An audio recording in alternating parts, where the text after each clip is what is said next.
नमस्कार प्यारे विद्यार्थियों।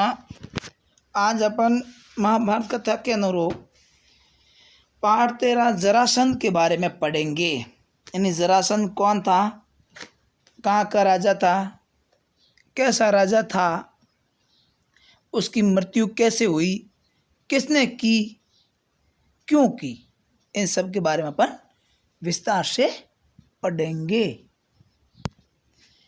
जरासंध बहुत महान राजा जिसने संपूर्ण भारतवर्ष में विजय का पताका फहराया था।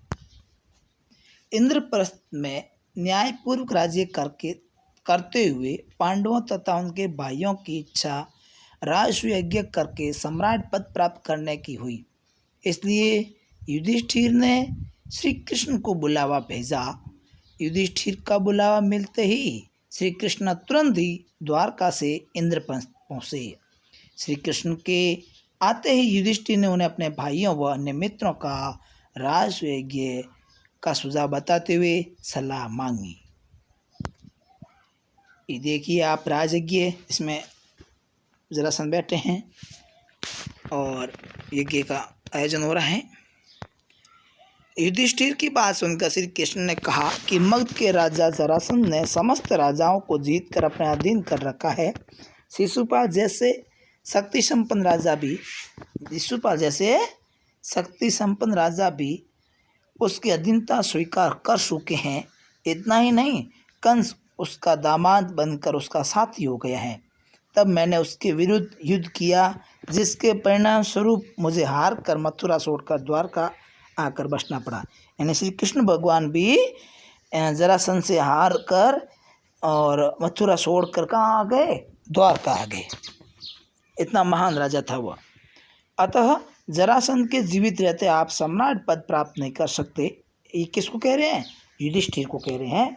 और उसे हराना आसान कार्य नहीं है। यदि किसी प्रकार जरासंध को मारकर उसके बंदी गृह में बंद राजाओं को मुक्त करा लिया जाए तो आपका राज्य करना आपके लिए संभव होगा। श्री कृष्ण की इन बातों को सुनकर युधिष्ठिर ने सम्राट बनने का विचार त्यागने की बात करने लगे। युधिष्ठिर के द्वारा ऐसी निराशाजनक बात करने पर भीमसेन ने युधिष्ठिर से कहा, यदि श्री कृष्ण की नीति, कुशलता, मेरा बल और अर्जुन का शौर्य मिल जाए तो हम कोई भी कार्य करने में समर्थ हैं। तो जरासंध क्या है? ऐसा मन श्री कृष्ण ने कहा और अर्जुन और भीम ने युधिष्ठिर को भी समझाया। ये देखिए श्री कृष्ण भगवान युधिष्ठिर को समझा रहे हैं करने के लिए, जो कह रहे हैं कि ऐसा करने से होगा। ये है शिशुपाल, ये भीमसेन जहाँ बैठे हैं कृष्ण भगवान के आगे। भीम के उत्साह का समर्थन श्री कृष्ण और अर्जुन ने भी किया, किंतु युधिष्ठिर को प्राणों को संकट में डालना ठीक नहीं लग रहा था। वह बार बार इस विचार का त्याग करने को कह रहे थे।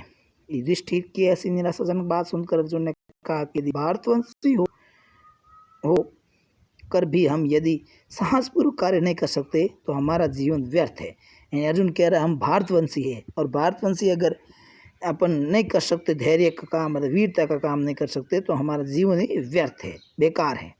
श्री कृष्ण ने अर्जुन की प्रशंसा की और जरासंध के वध की योजना तैयार की। योजना के अनुसार श्री कृष्ण, भीमसेन, अर्जुन वलग धारण करके, वलग यानी साल होता है, पेड़ का कुशा साल होता है, वो हाथ में लेकर धारण करके और कुशा हाथ में लिए जरासंध की नगरी पहुँचे। कौन? श्री कृष्ण, भीमसेन, अर्जुन। जहाँ जरासंध ने उनका स्वागत किया, किंतु भीम और अर्जुन उसके स्वागत का उत्तर देने के स्थान पर मौन रहे। तब श्री कृष्ण ने उनकी मौन का कारण बताते हुए जरासंध को आधी रात को आने को कहा। जरासंध का नियम था कि वह अपने यहाँ आने वालों का सत्कार उसकी इच्छा के अनुसार करता था।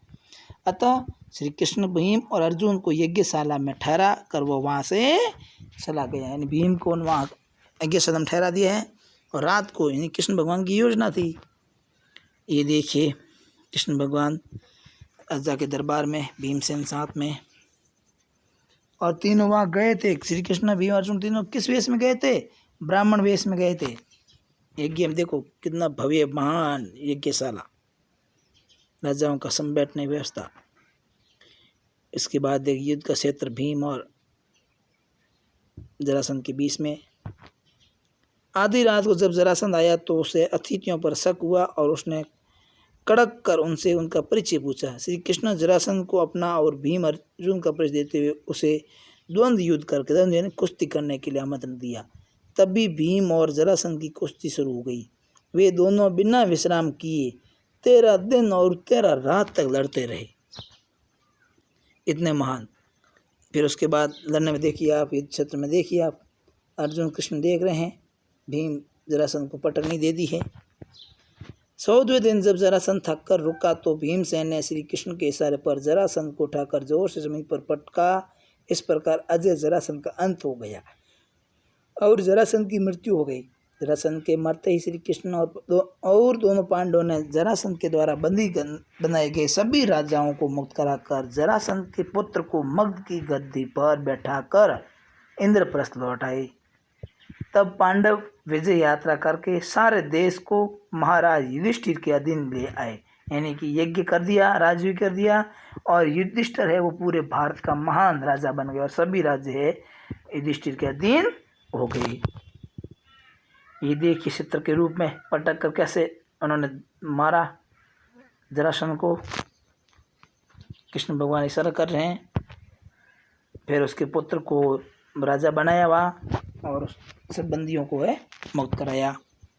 पांडवों के द्वारा किए गए राजयज्ञ में भाग लेने के लिए समस्त भारत के राजा आए, किंतु अग्र पूजा के प्रश्न पर पितामह भीष्म ने श्री कृष्ण को प्रथम पूज्य बताया और पितामह की सलाह पर युधिष्ठिर ने सहदेव को श्री कृष्ण की पूजा करने का आदेश दिया। किंतु सेदी नरेश शिशुपाल को वासुदेव को इस प्रकार सम्मान किया जाना पसंद नहीं आया और उसने श्री कृष्ण का अपमान करना प्रारंभ कर दिया। शिशुपाल कौन था पता है आपको? कृष्ण भगवान के भुआ काल, यानी भुआ बेटा भाई था उसका, और उसको वरदान था 100 पाप करेगा तब तक कृष्ण भगवान उसको माफ़ करेंगे। उसके बाद में 101 पाप करते उसकी मौत है और मृत्यु कर देता है। पिता भीष्म युधिष्ठिर आपस में सलाह मशवरा करते हुए ये यज्ञ किए जा रहे हैं, राज यज्ञ, और श्री कृष्ण भगवान को पूजा हो रही है, सहदेव जी कर रहे हैं, और शिशुपाल है वो उनको नहीं करने की सलाह देता है। ये कृष्ण भगवान को 500 पांडव प्रार्थना करने के बाद भगवान के रूप में आदरपूर्वक सम्मान करते हुए उसके इस कार्य को कुछ अन्य राजाओं ने भी साथ दिया और वे शिशुपाल के साथ सभा से निकल गए। जब शिशुपाल युधिष्ठिर के बहुत समझाने पर भी नहीं माना तो मैं और शिशुपाल में युद्ध छिड़ गया, जिसमें शिशुपाल मारा गया और युधिष्ठिर ने राजयज्ञ पूरा करके राजाधिकार की पदवी प्राप्त की।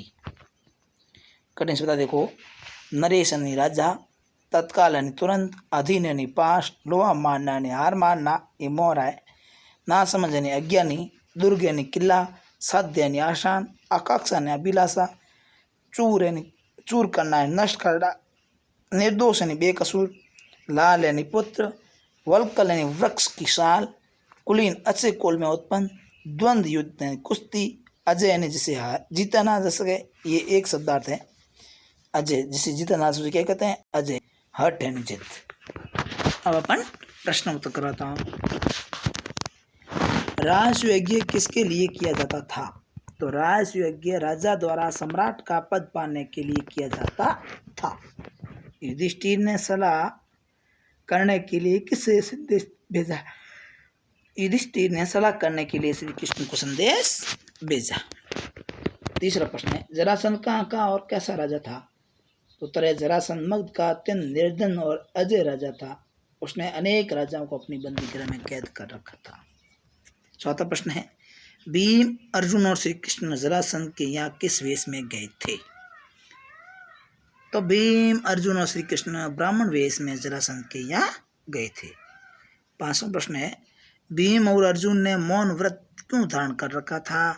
तो भीम और अर्जुन ने मौन व्रत इसलिए धारण कर रखा था कि अपनी वास्तविकता को छिपाने के लिए मौन व्रत धारण कर रखा था। छठा प्रश्न है, जरासंध को किसने और किस प्रकार मारा था? उत्तर है, जरासंध को भीम ने कुश्ती लड़ते हुए धरती पर पटक कर मारा था। छठा प्रश्न है, शिशुपाल का वध किसने और क्यों किया? सातवां प्रश्न है, तो शिशुपाल का वध है वो श्री कृष्ण ने अपने अपमान का बदला लेने के लिए किया। धन्यवाद। आगे का भाग अपन अगले वीडियो में पढ़ेंगे।